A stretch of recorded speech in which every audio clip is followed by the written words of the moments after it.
Muy bien. Bueno, pues muy bienvenidos. Muchísimas gracias por estar ahí al otro lado. Muchísima asistencia. Es un placer, lo decía fuera de la grabación a los compañeros que habían llegado un poquito antes. Es un placer la aceptación que tienen estas formaciones que os proponemos desde Markenovi. Así que muchísimas gracias en nombre de pues, todo el departamento y en el mío propio por estar ahí al otro lado. Y os decía que tenéis a vuestra disposición la opción de preguntas y respuestas. Cualquier duda, consulta que os pueda surgir a lo largo de la sesión, me la podéis plantear a través de preguntas y respuestas. Y como os decía, creo que muchas preguntas que os puedan surgir al principio se van a ir respondiendo a lo largo de la sesión. Lo que vamos a hacer es dejar las preguntas en esta ocasión para el final. ¿De acuerdo? Pues sin más, ya sabéis que, bueno, pues tenéis la opción de las preguntas y respuestas. Como siempre, me voy a quitar la cámara y vamos a comenzar.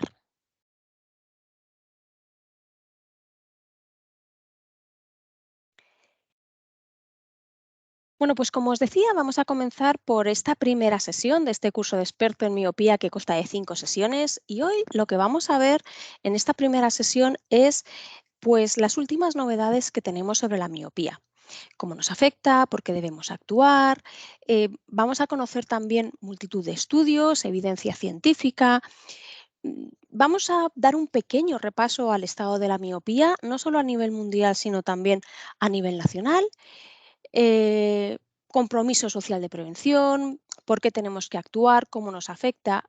También qué vías de investigación experimental hay abiertas, tratamientos y su evidencia, los diferentes diseños que tenemos para las lentes del manejo de la miopía. Hablaremos también de Milo, de los estudios de Milo, la eficacia tanto en equivalente esférico como en longitud axial y calidad visual. Y la detección, vamos a ver cuánto es de importante el uso del biómetro para poder hacer un correcto manejo de la miopía. Sin más, entramos en materia. En esta diapositiva no me voy a detener demasiado. Sabemos cómo está la miopía en todo el mundo. En esta diapositiva os la quería poner porque, bueno, hay un dato que a mí me parece interesante, que es que habla también del porcentaje de miopía magna. Y es algo que también tenemos que tener en mente, lo vamos a ir viendo a lo largo de la sesión, porque ya sabemos, y os lo hemos dicho en multitud de ocasiones, que los altos valores dióptricos de miopía llevan asociadas la posibilidad de tener patologías pues de una manera más alta que si tenemos un paciente que no es miope. Ya, aparte de lo que es pues, este estado de la miopía a nivel mundial, si nos centramos en España, bueno, pues este es un estudio que se ha llevado a cabo del 2016 al 2021 con niños entre 5 y 7 años de edad. En la parte de la derecha, aquí abajo, tenéis un código QR. Con este código QR os vais a poder descargar este informe, así que es una manera también de que tengáis acceso directo a todos estos estudios. Bueno, pues como os decía, en este estudio nos indican que la prevalencia de la miopía en niños en España ha aumentado entre los años 2016 y 2021 en un 17%. En el 2016 la tasa era de 16,80 y el mayor valor fue en el 2019 con un 20,4. A partir del 2020 hay una pequeña bajada y en el 2021 es de 19,7. Entre el año 2020 y 2021 prácticamente el crecimiento se ha estabilizado y se cree que la causa puede ser que hay una concienciación por parte de los padres de la necesidad de pasar más tiempo al aire libre. También han aparecido nuevas técnicas del control de miopía más sencillas, más accesibles, más económicas y por supuesto también yo creo que hay una influencia de las campañas comerciales. A los 7 años se registra la tasa de miopía más alta, que es del 21,9%, y desde los 5 años el aumento de la miopía es de aproximadamente un 3% hasta los 7 años. Está claro que el estilo de vida de los niños pues, influye en la aparición y desarrollo de la miopía. Como ya sabemos desde hace algún tiempo, los niños que pasan más tiempo al aire libre son menos miopes que los que están más horas realizando un esfuerzo visual en cerca. Otro factor que puede influir en la miopía, bueno, pues es un factor que ha salido visible en este estudio, y es que también parece ser que hay una relación con la calidad y la cantidad de horas de sueño. Los resultados muestran que los niños evaluados que tienen miopía han tenido un sueño más variable que los no miopes. Esto es un pequeño resumen de este barómetro de la miopía infantil en España. Como os decía, os lo podéis descargar con el QR de la parte de la derecha. ¿Por qué os decía yo que tenemos un compromiso social respecto a la miopía? Bueno, pues fijaos que según el informe de la OMS, el aumento de pacientes miopes y el incremento del valor dióptrico de la miopía puede tener consecuencias graves a medio y largo plazo. Pérdida de la, global de la productividad, probabilidad de que el costo de la atención sanitaria aumente significativamente. ¿Por qué? Porque va a haber más pacientes miopes y también más pacientes que tienen miopía alta susceptibles de desarrollar patologías. Por supuesto, pérdida en la calidad de la vida y el desarrollo de la persona, aumento de la prevalencia de la miopía.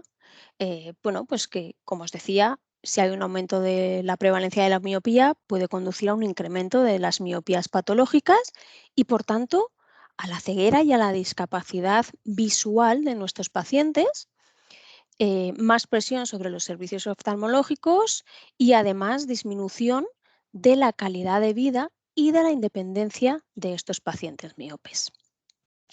Esta diapositiva que os pongo a continuación, yo creo que a todos os tiene que sonar. Este es un estudio de Brian Holden, que nos indica pues cómo va a ir evolucionando la miopía desde los datos del 2010 a los datos del 2050.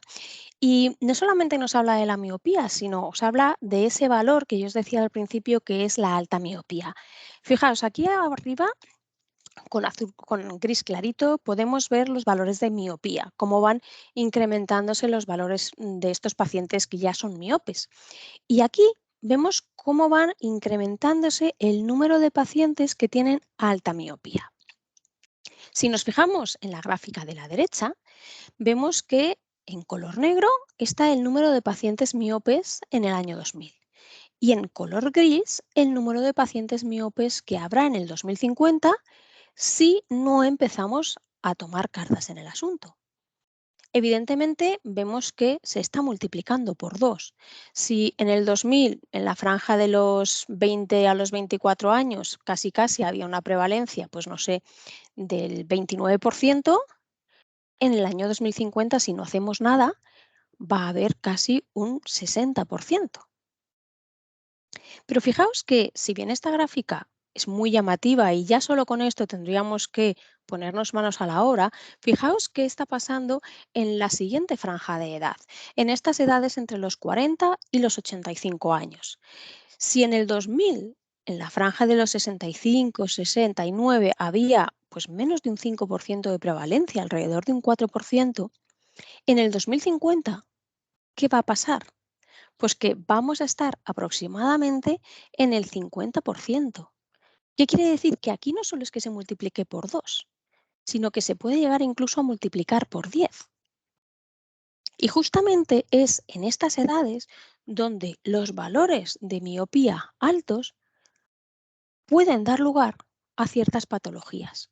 En multitud de artículos podemos leer que grados altos de miopía se asocian con una gran variedad de cambios estructurales en nuestros ojos.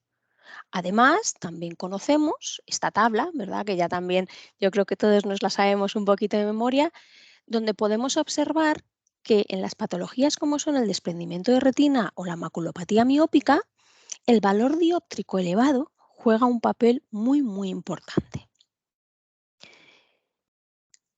Una de las preguntas claves que siempre nos hacen los padres es ¿y por qué a mi hijo le aparece la miopía? ¿Y por qué le aparece ahora y no le ha aparecido antes? Etcétera, etcétera. Bueno, pues Grovenor, que es un investigador, nos dice que podemos clasificar la miopía en miopía congénita, de 0 a 6 años, presente desde el nacimiento, y existen algunos indicios de que la podemos asociar pues, con por ejemplo, un nacimiento prematuro. ¿De acuerdo? Suele ser esta miopía que debuta en niños ya con valores muy altos y suele ser bastante estable. Después tenemos la miopía precoz, que es en la que en muchos sitios podemos encontrar referenciada como juvenil o escolar, que es la que se desarrolla principalmente entre los 6 y los 8 años y progresa más o menos hasta los 15 o los 16. Este crecimiento es variable.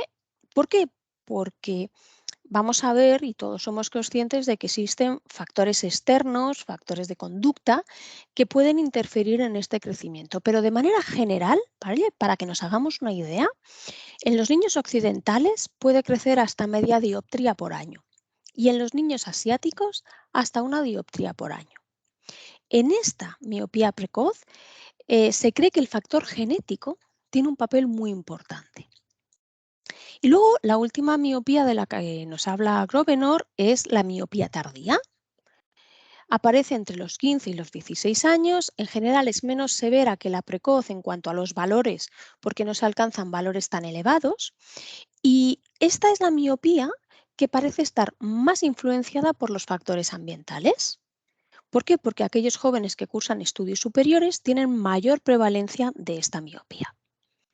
Claro, esto es una clasificación y como tal está muy bien, pero como os decía, aquí luego tenemos factores externos, conductuales, que va a hacer que una miopía precoz pueda subir más o menos o que una miopía tardía pues aparezca un poquito antes, un poquito después, dependiendo también del número de horas y de los años que vayan a estudiar nuestros pacientes, de tal manera que como clasificación, tenemos que tener en mente miopía congénita, miopía precoz y miopía tardía y luego vamos a ver todos esos factores sobre los que, por un lado, vamos a poder actuar y sobre los que no vamos a poder actuar.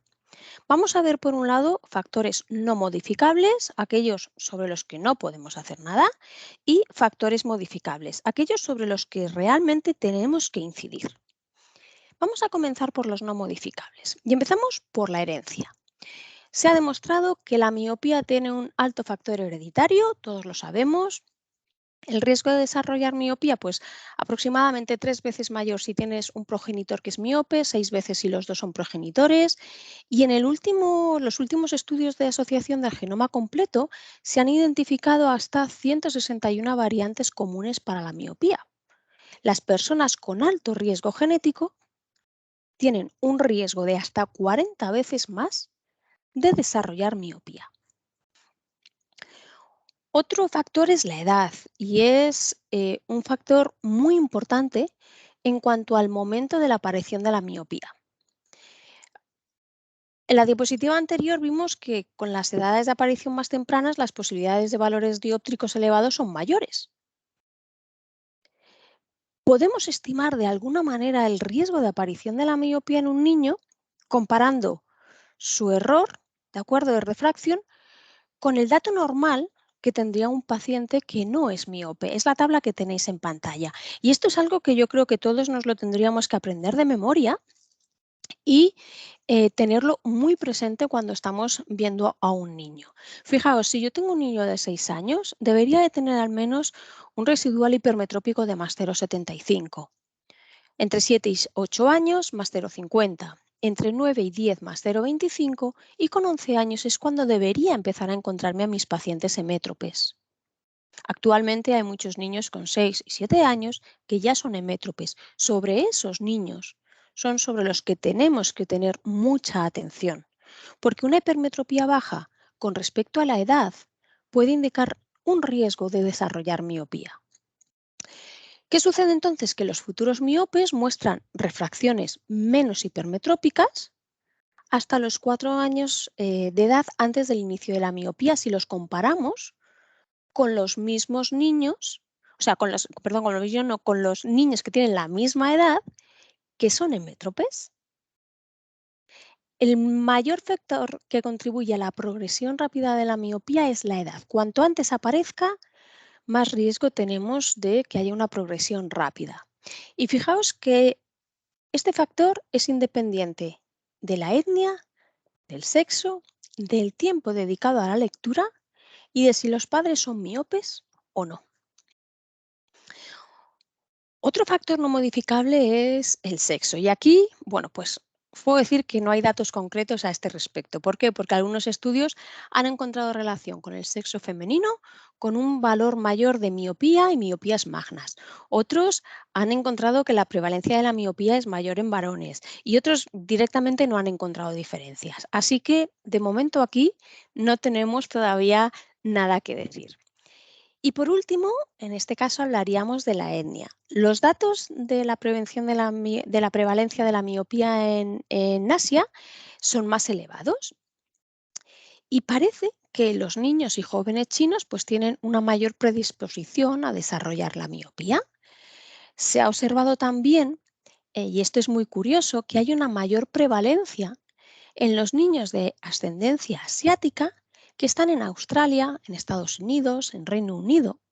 ¿De acuerdo? Hay estudios al respecto de esto, pero hay mucha controversia. ¿Por qué? Porque algunos expertos lo que opinan es que no hay pruebas sólidas de esas diferencias genéticas que den lugar a este mayor riesgo y que estas diferencias simplemente podrían deberse pues, a factores culturales y que pues no sé, ese modo de actuar que tienen las personas asiáticas en su país lo trasladen cuando están viviendo en otros países. De tal manera que de momento tampoco hay hay mucha controversia, de momento hay mucha controversia respecto a lo que es la etnia. A la vista de estos factores que no podemos modificar, bueno, pues evidentemente cobra si cabe mayor importancia aquellos sobre los que sí podemos actuar. ¿Cuáles son los factores sobre los que nosotros podemos actuar? El primero, el trabajo en cerca. Es un factor independiente del tiempo que pasemos al aire libre. Se ha planteado la hipótesis de que el trabajo intenso en cerca podría relacionarse con la miopía, pero en los últimos años se está estudiando si el comportamiento mientras se está realizando ese trabajo en cerca puede ser un factor decisivo. Hay estudios recientes que demuestran que el desarrollo y la progresión de la miopía se asocia a la lectura, pero en distancias cortas de menos de 20 centímetros y durante periodos de tiempo de más de 45 minutos. En los universitarios, descansar cada hora se asocia a una menor cantidad de miopía. ¿Qué sucede? Bueno, pues que realmente el mecanismo no es suficientemente conocido. Inicialmente se pensó que la fuerza que produce la contracción del músculo ciliar durante la acomodación, los músculos extraoculares al converger en cerca, pues producían alargamientos transitorios de la longitud axial que con el tiempo pues darían lugar a la aparición de la miopía. Pero la verdad es que los estudios no nos pueden confirmar esta asociación con suficiente certeza. También se ha intentado relacionar la acomodación, el retraso acomodativo. Algunos estudios afirman que el retraso acomodativo es la consecuencia y no la causa. La relación entre el retraso de la acomodación y la miopía, la verdad es que sigue también generando bastante controversia. Y actualmente tenemos varios estudios, ¿de acuerdo?, donde se asocia una mayor prevalencia de la miopía en niños pequeños de temprana edad debido al uso de ordenadores y dispositivos electrónicos, aunque algo que me vais a ir mucho durante esta sesión, la evidencia todavía no es lo suficientemente clara.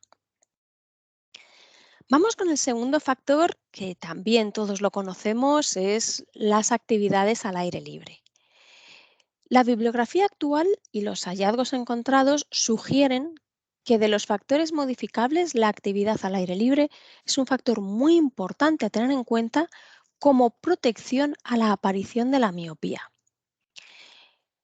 Son independientes del trabajo que se realiza en cerca y, fijaos, necesitamos aproximadamente entre 1 y 2 horas, depende de los autores a los que leáis, 1 hora, 2 horas, 90 minutos, para conseguir un efecto protector frente a la miopía. Algunos autores incluso indican que el efecto protector de 1 hora al aire libre es equivalente al efecto negativo de casi 3 horas de estudio. El efecto protector de la luz del medio ambiente se ha comprobado en múltiples estudios, ¿de acuerdo? Y para que tengáis los datos en mente, aproximadamente 1 hora al día puede dar lugar a una disminución de riesgo de padecer miopía entre un 10 y un 14%, y hasta un 20% si estamos expuestos 2 horas. Tenemos evidencia de que el aire libre es importante para retardar la aparición de la miopía, pero no se ha podido confirmar la disminución de la progresión en los ojos que ya son miopes con la misma eficacia. Así que eh, conscientes somos de que antes de que aparezca la miopía es muy importante actividades al aire libre para retrasar todo lo posible la aparición. Una vez que aparezca, por supuesto, que sigue siendo una buena alternativa, pero ya no tenemos tanta evidencia de cómo está funcionando. Al principio se pensaba que la realización de ejercicio al aire libre lo que generaba era una protección, pero después de varios estudios se confirma que existe una asociación, evidentemente es una asociación negativa entre el tiempo que se pasa al aire libre y la miopía, sin importar la actividad que se realiza. Así que lo que necesitamos es estar al aire libre. No es necesario, como antes se pensaba, realizar ningún tipo de ejercicio. El mecanismo de acción del tiempo que se pasa al aire libre, pues la verdad es que sigue siendo desconocido y necesitamos más investigación. Hay varias hipótesis sobre las que se está estudiando.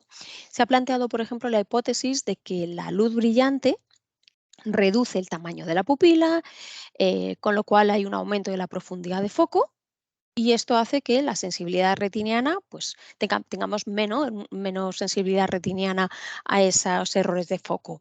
Otra hipótesis es que la luz estimula la liberación de la dopamina, eh, que bueno, pues ya sabéis que la dopamina inhibe el alargamiento axial en modelos animales.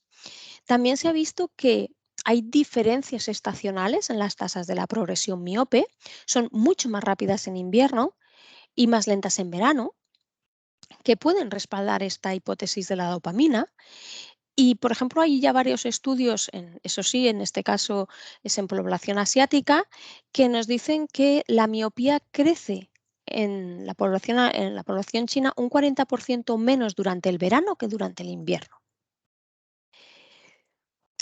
Hay otras investigaciones que apuntan a que el efecto de la dopamina depende en gran medida de qué receptores active.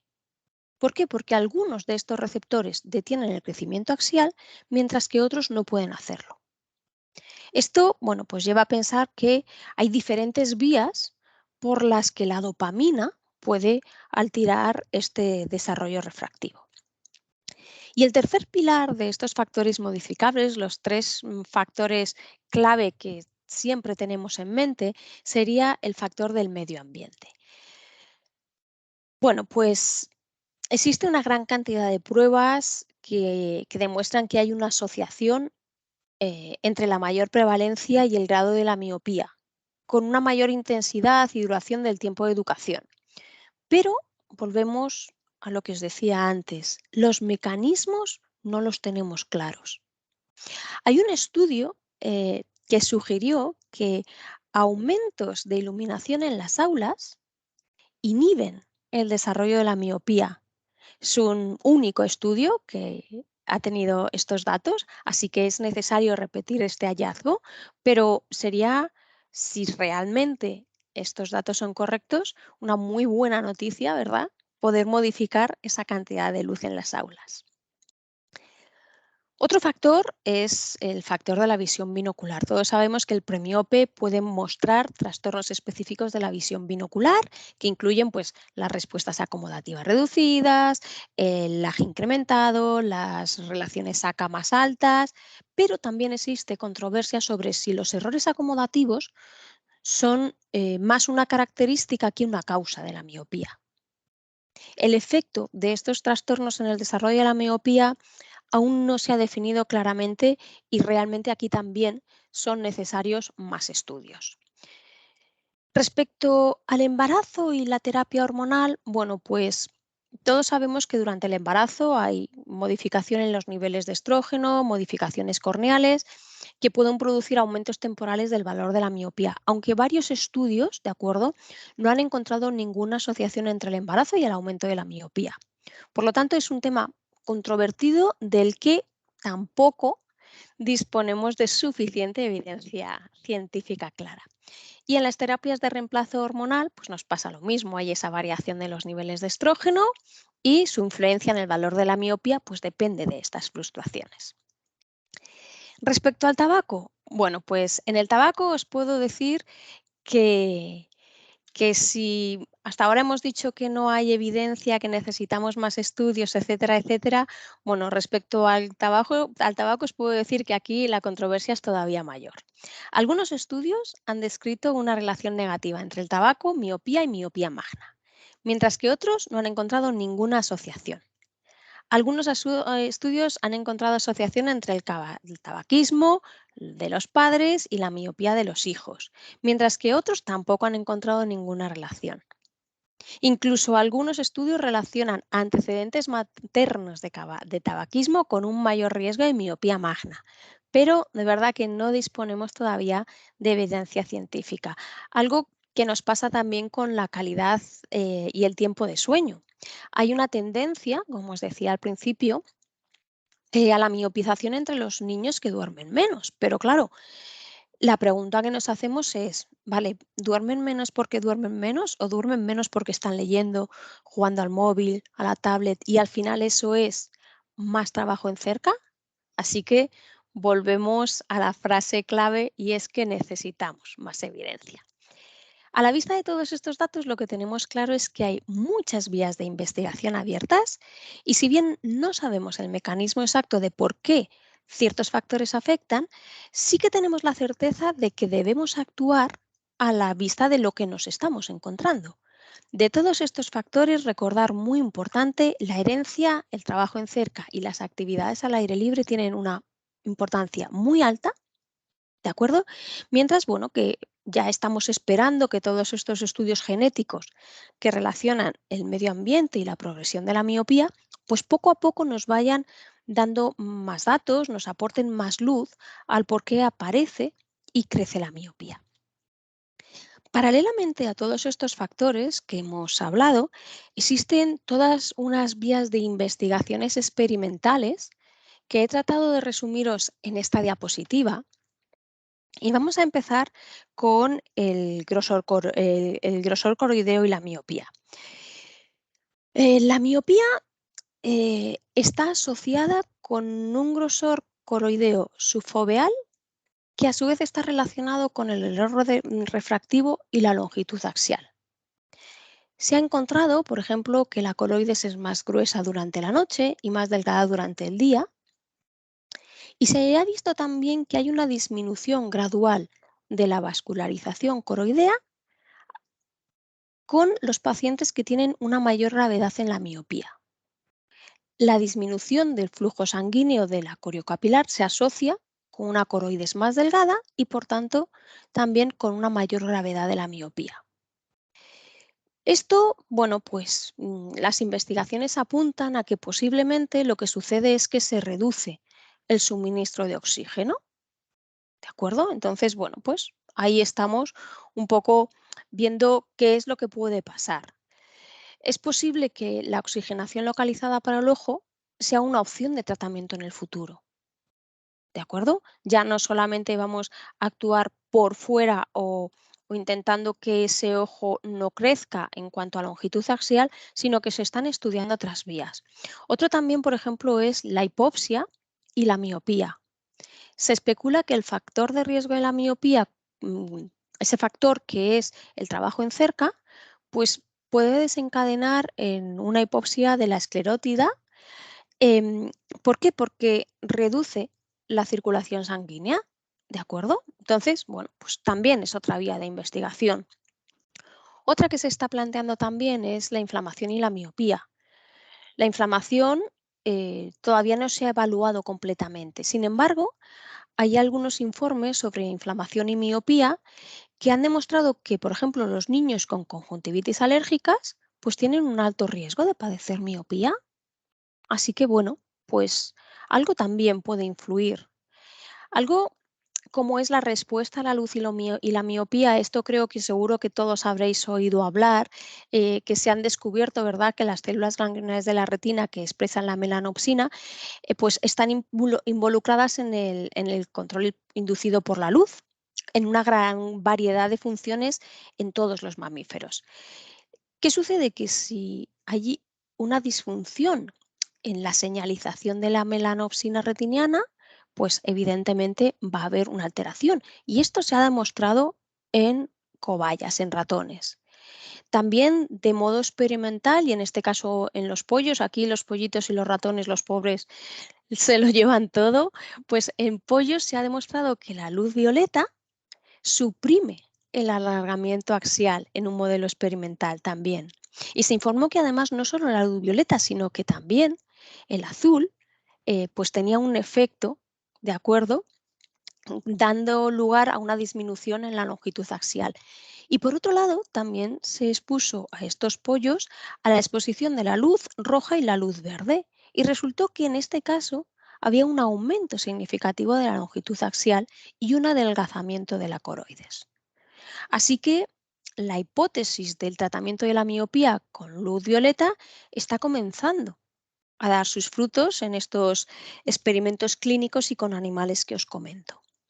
Otra vía de investigación que se ha abierto es la alimentación. Hace muy poquito ha salido un estudio que nos dice que los suplementos de ácidos omega 3 atenuaron el desarrollo de la miopía en modelos animales. Por lo tanto, cuando la seguridad y la eficacia haya confirmado que esto es así, bueno, pues también podría ser, ¿por qué no?, una opción, pues esta omega 3, ¿verdad?, para el control de la miopía en humanos. También se ha hablado mucho de la vitamina D, yo creo que esto también lo conocéis. Algunos estudios reportan niveles bajos de vitamina D en miopes comparados con pacientes que no son miopes, pero tampoco se ve una relación clara. Mm, Al final, la exposición a la luz solar puede desencadenar un aumento de vitamina D. Por lo tanto, aquellas personas que pasan más tiempo al aire libre podrían tener niveles más altos de vitamina D. ¿Qué ha pasado al final? Pues que esto ha derivado en que la vitamina D lo que ha hecho es que se puede usar como un biomarcador de la exposición al aire libre. Una vía también muy importante y que cada vez cobra más vigor y creo que van a salir más estudios en breve, es la interacción del genoma y el medio ambiente. Se ha encontrado en estos estudios que, fijaos, los individuos con mayor riesgo genético, si se combinan pues con estudios universitarios, con mayor trabajo en cerca, tenían un mayor riesgo de desarrollar miopía que aquellos que solo tenían uno de estos factores, o bien el componente genético o bien ese trabajo en cerca. Esto se traduce que en determinadas variantes genéticas podrían interactuar con el nivel de educación en la aparición de la miopía. Otra vía muy interesante que tenemos abierta. Y la última es el QVAF, que es la autofluorescencia ultravioleta conjuntival. Fijaos que hay un área de autofluorescencia en la conjuntiva vulvar y la, mm, la fisiopatología por lo que se produce esto, bueno, pues la verdad es que no se conoce con exactitud, pero actualmente lo que se está haciendo es utilizar esta zona conjuntival como un biomarcador de la exposición solar. Algunos estudios reportan que individuos que estaban expuestos a la luz solar más tiempo presentaban mayores áreas de QVAF. ¿Qué pasa? Que otros estudios pues, no han encontrado esta asociación. Así que también hay estudios que parecen relacionar de manera inversa el QVAF con la aparición de la miopía. Hay distintos estudios en la isla de Norfolk, en Australia. Los sujetos miopes pues, tenían las áreas de QVAF menores. Pero ¿qué pasa? Que no había una relación con la exposición solar.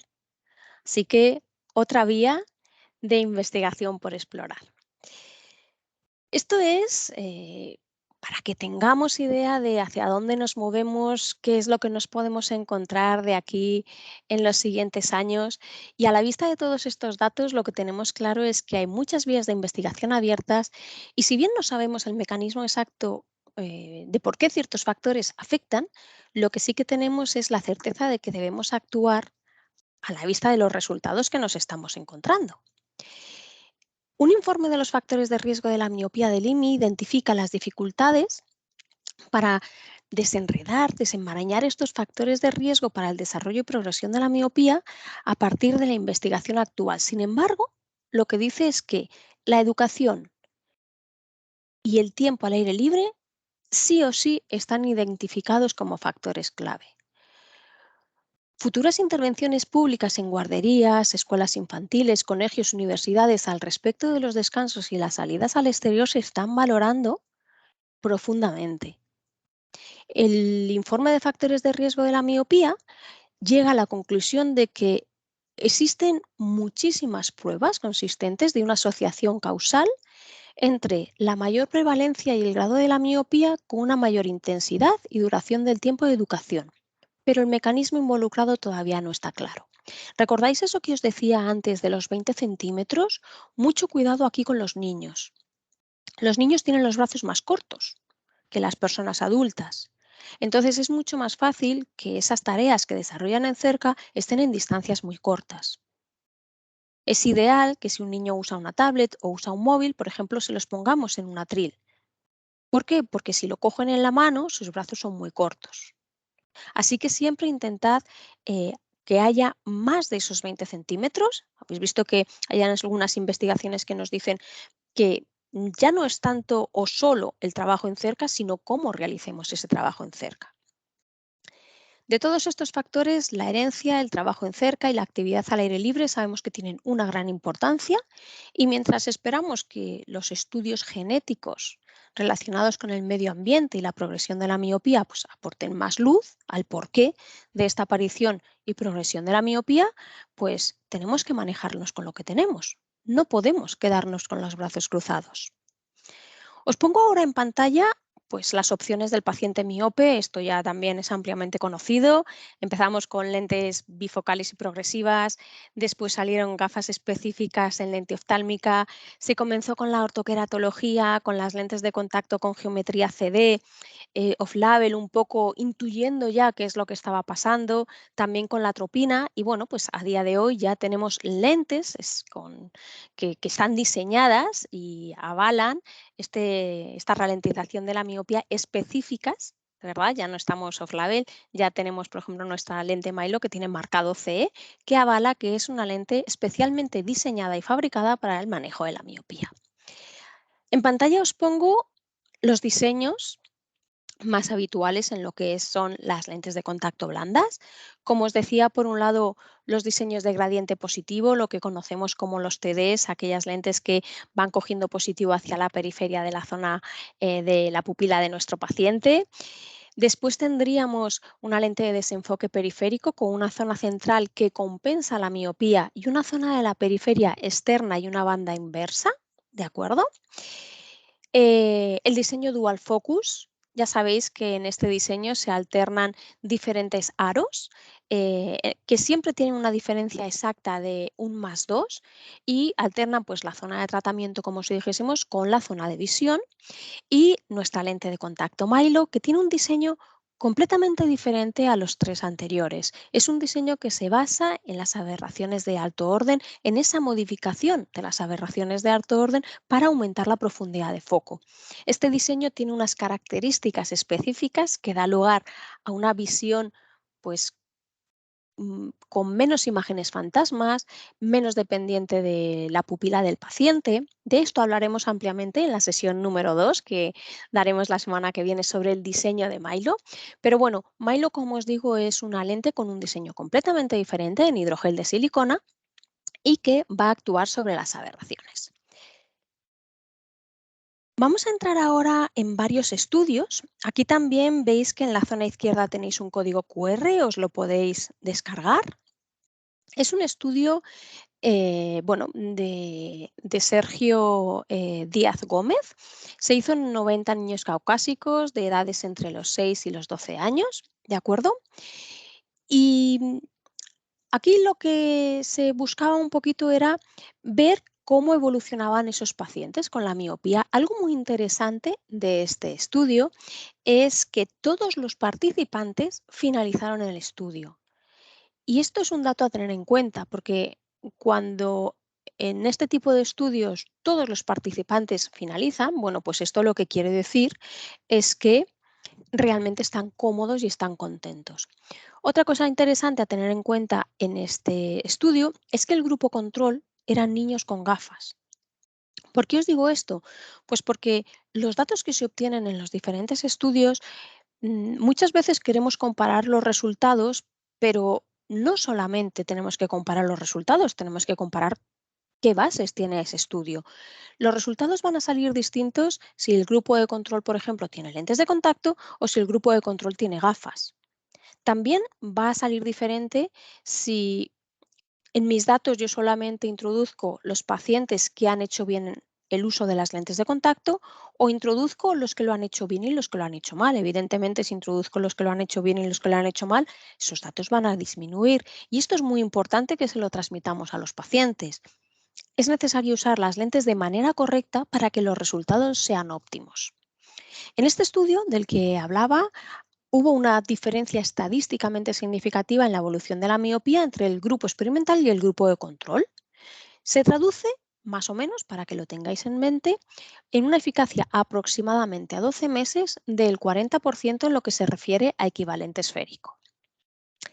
Si hablamos de longitud axial, bueno, pues podemos interpretar como una eficacia media del 44%, una diferencia de 0,19 milímetros frente a 0,34.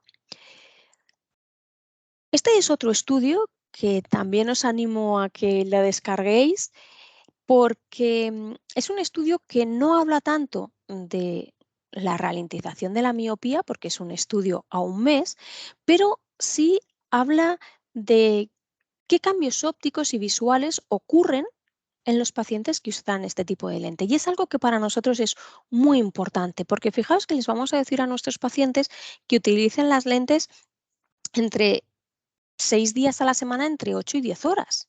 Si el paciente no ve bien, si el paciente no está cómodo, si su sensación visual no es buena, al final va a dejar de usar las lentes. Empezará muy motivado o empezará pues haciéndolo porque los padres están encima del niño, pero cuando esto se vaya relajando, si el niño no ve bien, va a dejar de usarlas. Como conclusión respecto a la agudeza visual, bueno, la agudeza visual va mejorando progresivamente con el uso de las lentes de contacto, tanto en monocular como binocular y tanto en lejos como en cerca. ¿De acuerdo? Así que es muy importante que le deis tiempo a los pacientes. Este estudio se hizo, como os digo, a 30 días y fijaos cómo va mejorando la agudeza visual desde el día en que ponemos las lentes de contacto hasta el día número 30. Otra de las cuestiones que se vio en este estudio es que el lag acomodativo disminuyó considerablemente cuando se usó la lente. Y esto, bueno, pues pensamos, hipotizamos que es posible que pudo dar lugar a la disminución en la profundidad de la cámara anterior. Y la tercera cuestión que se vio claramente en este estudio es que al pasar el cuestionario de satisfacción para evaluar la calidad visual de los pacientes en visión subjetiva, mostró que había muy pocos síntomas visuales como son la visión borrosa, la fluctuación de la visión, los halos y es muy importante, como os decía, que nuestros pacientes estén cómodos y vean bien con la lente de contacto. Al respecto de esta calidad visual, hay otro estudio que es este estudio que se hizo relacionando los tres diseños que tenéis en pantalla, el diseño de Dual Focus, el diseño CD y el diseño de Milo. Bueno, pues aquí se vio que el diseño de Milo fue mejor que los otros dos en todas las cuestiones que se les plantea a nuestros pacientes, con lo cual esto nos lleva a pensar que la calidad visual que nos da Milo es muy buena y que ese diseño completamente diferente, que es el de la modificación de las aberraciones esféricas para tener una profundidad de foco mayor, pues es una alternativa real tanto al manejo de la miopía, porque hemos visto que hay evidencia de una ralentización, y también respecto a la calidad visual de los pacientes. Estas dos diapositivas que os pongo, os las he puesto un poquito a modo de resumen de los 3 estudios que hemos visto, comparado con otros estudios que también hay, y es un poco pues para que entendamos que al final pues las lentes tienen, pues no sé, en este caso, por ejemplo, en cuanto a equivalencia esférica, el estudio de Sergio Díaz, la eficacia global fue del 40%, mientras que el de Pazmaya fue el 31%. ¿Qué puede influir aquí? Pues que a lo mejor los pacientes no usaron bien las lentes de contacto en el estudio de Pazmaya. Sabemos que en el de Sergio, puesto que todos terminaron y el estudio sí que lo estaban haciendo bien. Si comparamos nuestros resultados, por ejemplo, con los reportados por Alicia Ruiz, con un diseño distinto al de nuestra lente Milo, pues ellos observaron un 58% de eficacia. Aquí tendríamos que ver pues, si el grupo control era de lente de contacto o era de gafa, por ejemplo. Por eso os digo que al final de lo que se trata es de que tenemos la certeza de que estas lentes ralentizan el crecimiento de la miopía y que importa cómo el paciente use la lente. En cuanto a la longitud axial, bueno, pues la eficacia en la adaptación de Milo, 44% tras 12 meses, frente a un 33% de Pazmaya, y fijaros, sin embargo, que en el estudio de Alicia Ruiz, pues aquí es mucho más parejo, un 46 frente a un 44. Con lo cual, bueno, pues lo dicho, tenemos la certeza de que estas lentes funcionan. Ahora, aparte de que las lentes funcionan, tenemos que pues, dar la mejor calidad a nuestros pacientes. Continuamos con lo que es la longitud axial, y ya para ir terminando. La longitud axial, recordar, distancia del centro de la córnea hasta la fóvea. Se mide en milímetros y es responsable de hasta el 96% de la variación de la refracción. Existe una relación entre la longitud axial y la miopía. Ya sabemos, valores mayores de longitud axial, valores miópicos más altos. Está relacionada, por supuesto, con la aparición de posibles patologías cuando su valor es elevado, y un crecimiento de un 0,1 milímetro al año está asociado con un crecimiento normal. Un crecimiento entre 0,2 y 0,3 está asociado a un aumento de la miopía. Y un número que tenemos que tener siempre en mente, una longitud axial superior a 26 milímetros es el umbral clave para el riesgo de posibles patologías. Datos a tener en cuenta. Se nace con una longitud axial de aproximadamente 17 milímetros, y fijaos que durante el primer año de vida el crecimiento ocular que se alcanza es ya de 21 milímetros. El crecimiento de un ojo que no es miope se va ralentizando hasta la adolescencia, en el que, bueno, pues más o menos estabilizamos entre 23, 24, dependiendo mucho de la etnia, dependiendo de si eres chica, eres chico, pero nos podemos quedar con esa idea. Evidentemente, la longitud axial en un ojo miope pues sigue aumentando. Y además, sobre los 15 años, la profundidad de la cámara anterior alcanza su mayor longitud, por lo que el poder dióptrico que tiene el cristalino disminuye. Muy importante también que entendamos que en las diferentes edades, diferentes longitudes axiales nos dan lugar a al mismo valor dióptrico. ¿Esto qué quiere decir? Que si yo tengo un niño de entre 6 y 7 años, para que le suba una dioptría por longitud axial, necesito un incremento de 0,28. Pero si este niño es mayor, si tiene entre 12 y 13 años, esa misma dioptría necesita 0,32 milímetros. Y si eres adulto, esa misma dioptría necesita todavía un crecimiento mayor. Estaríamos hablando entre 0,35 y 0,40. Hay una relación, y podemos establecer una relación que nos viene muy bien clínicamente hablando, entre la queratometría y la longitud axial. El poder corneal eh, normal que podemos encontrar en la población caucásica es medio de 43 dioptrías. Y estos datos alcanzan los valores adultos más o menos en los 2 o 3 primeros años de vida. Por lo tanto, en ausencia de anomalías en la potencia del cristalino, los ojos con córneas planas suelen ser más largos de lo normal. Dato a tener en cuenta, 1 milímetro más largo para una queratometría de 40 dioptrías.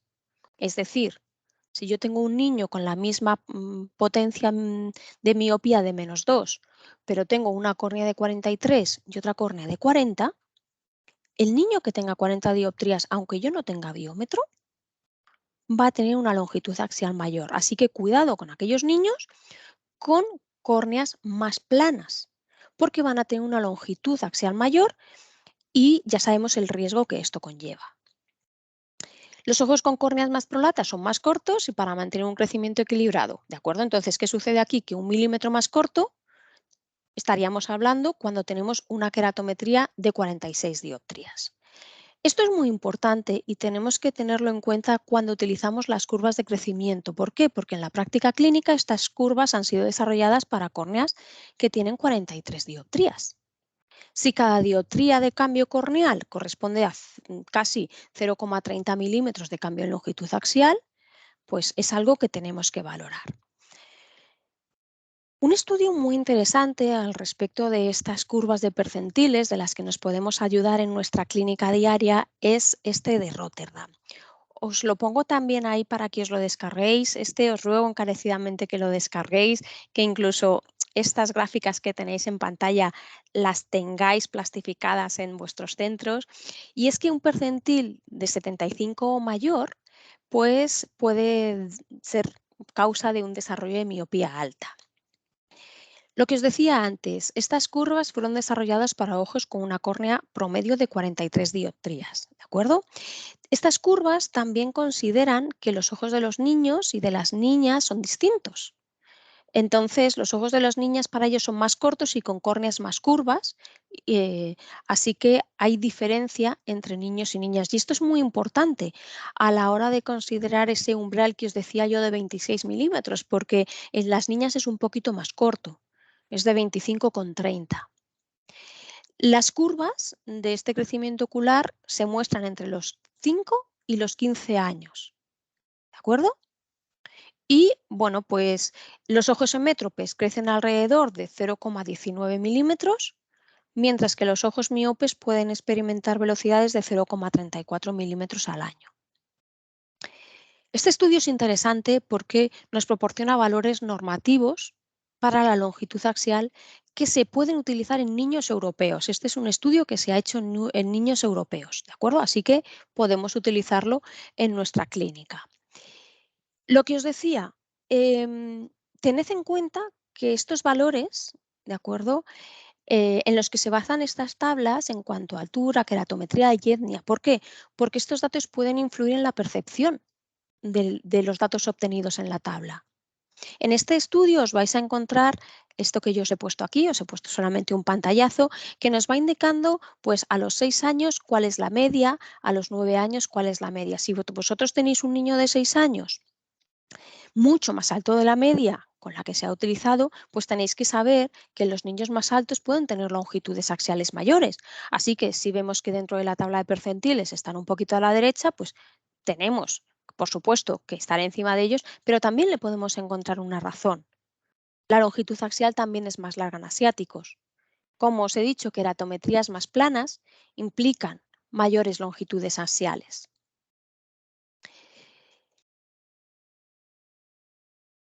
¿Qué nos tenemos que quedar de esta sesión?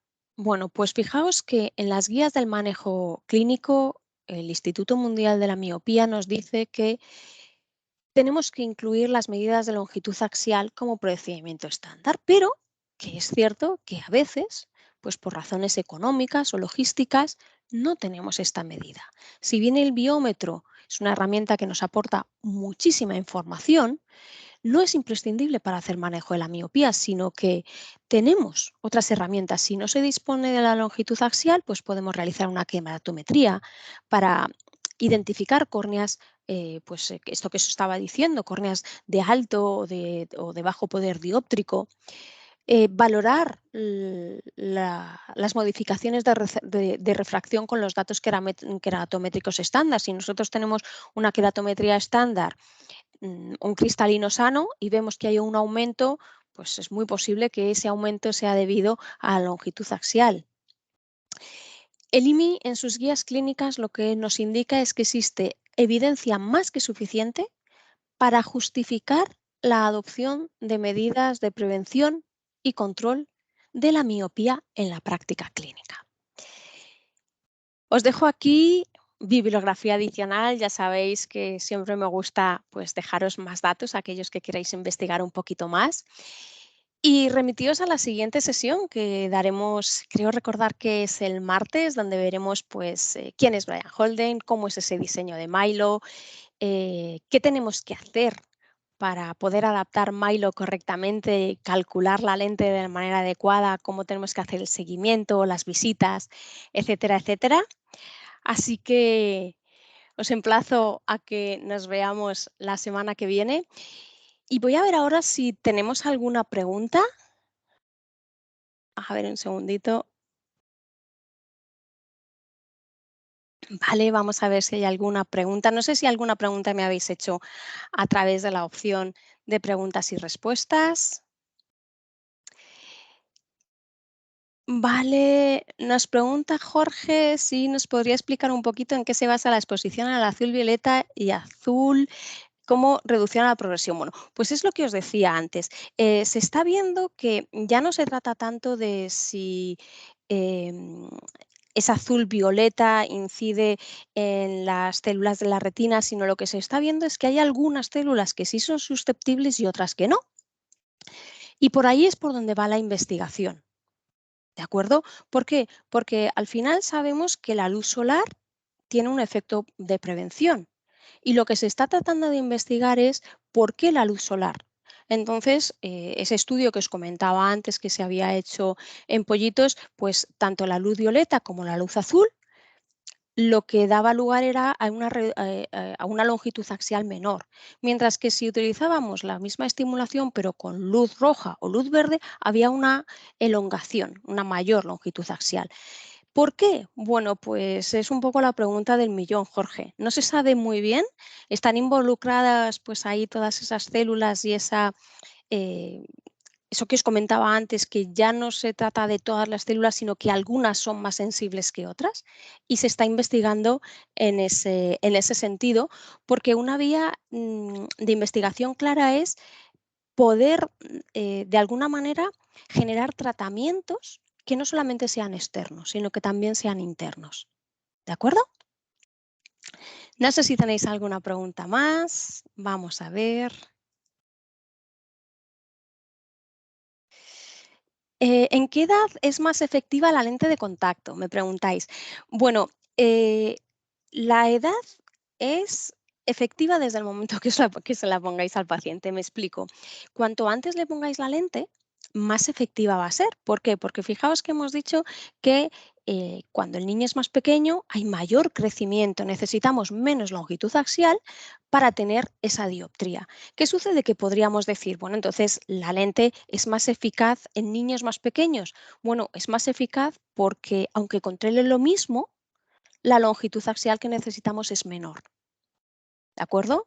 Entonces, no se trata de cuándo es más eficaz, sino que realmente como la miopía, cuando más creces en los 6, 7 años, esa miopía precoz de la que os he hablado, que es la que tiene esa perspectiva de tener valores miópicos más altos, evidentemente ese es el mejor momento para actuar y es donde más vamos a notar esa reducción. Vamos a ver si tengo alguna pregunta más. Vale, Javier me pregunta, ¿entonces a los miopes no se le debería poner lentes con filtro de luz azul? Otra pregunta del millón. Ya me gustaría a mí saberlo, Javier. A ver, teóricamente y con los datos en la mano, pues a lo mejor no deberíamos hacerlo. Otra cosa es si me preguntaras por las lentes con filtro ultravioleta. Aquí ya empezamos en la controversia de que sabemos que los rayos ultravioletas degeneran y ahí sí que no hay ninguna duda. Nosotros, por ejemplo, te puedo decir que en nuestra lente Milo no hemos puesto filtro de luz azul. Sabéis que tenemos una lente que es Blue Gen, que tiene filtro de luz azul, pero en Milo hemos decidido no ponerla porque todavía no hay evidencia clara ni a favor ni en contra. Entonces, ante la duda, nosotros hemos decidido no ponerla en nuestra lente Milo.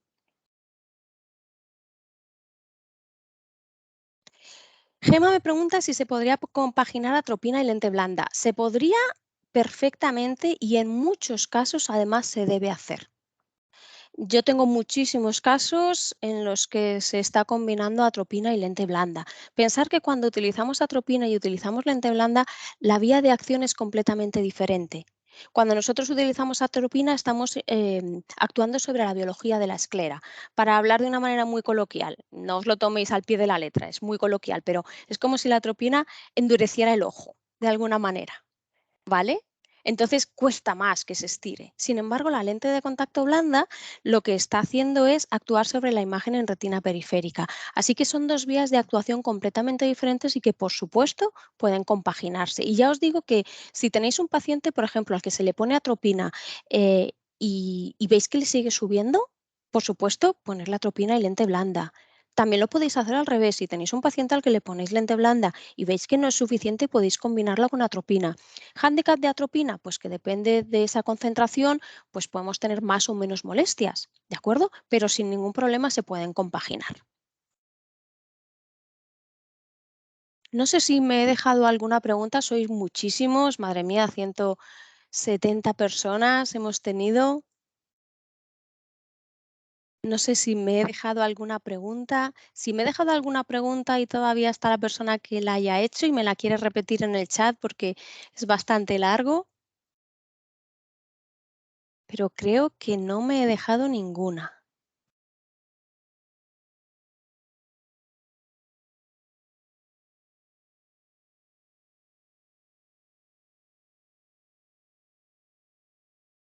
Vamos a ver si tenemos alguna más. A ver,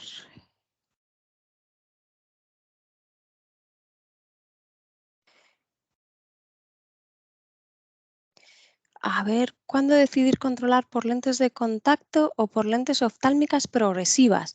Bueno, a ver, yo más que por lentes oftálmicas progresivas, te diría que si optas por lentes oftálmicas, utilices ya los diseños que está comprobado que ralentizan el crecimiento de la miopía. Respecto a lentes de contacto y lente oftálmica, son dos opciones. Lo ideal, combinar las dos.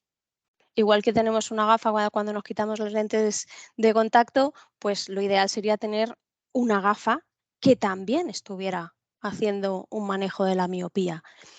¿Cuándo lentes de contacto y cuándo lente oftálmica? Ahí te lo va a dar el niño. Te lo va a dar el niño, te lo va a dar la familia, te lo va a dar la responsabilidad del niño, las necesidades que tenga. Si es un niño que se pasa el día haciendo deporte, pues evidentemente la lente va a ser la primera opción. Pero yo creo que no se puede decidir si una u otra sin tener en cuenta las características del paciente. Muchas gracias a vosotros, me estáis dando las gracias a través del chat, al revés, de verdad, muchísimas gracias por la gran asistencia que hemos tenido.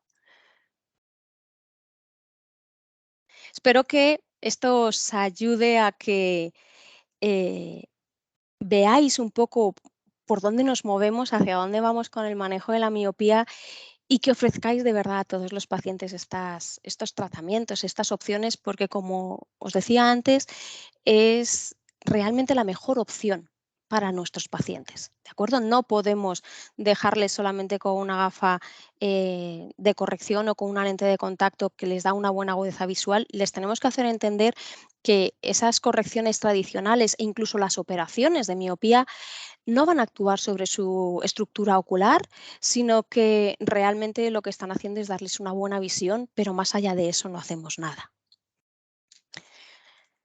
Bueno, pues son las 4:05 si os parece, vamos a dar por finalizada la charla aquí. Tenéis mi email en pantalla. Cualquier duda, consulta que tengáis que hacernos, sabéis que estamos a vuestra disposición, tanto el equipo comercial como el departamento de servicios profesionales. La sesión se ha grabado, intentaremos distribuirla lo antes posible, no os preocupéis, ¿de acuerdo? Para que la tengáis la posibilidad de verla por si alguno se ha tenido que ir en algún momento. Y como os decía, estamos a vuestra disposición. La semana que viene continuamos con la sesión número 2 de estas 5 que tiene este curso de experto en miopía. Espero veros a todos el martes y de verdad muchísimas gracias por vuestra asistencia y nos vemos en la siguiente. Que paséis muy buena tarde y hasta la próxima. Muchísimas gracias. Chao.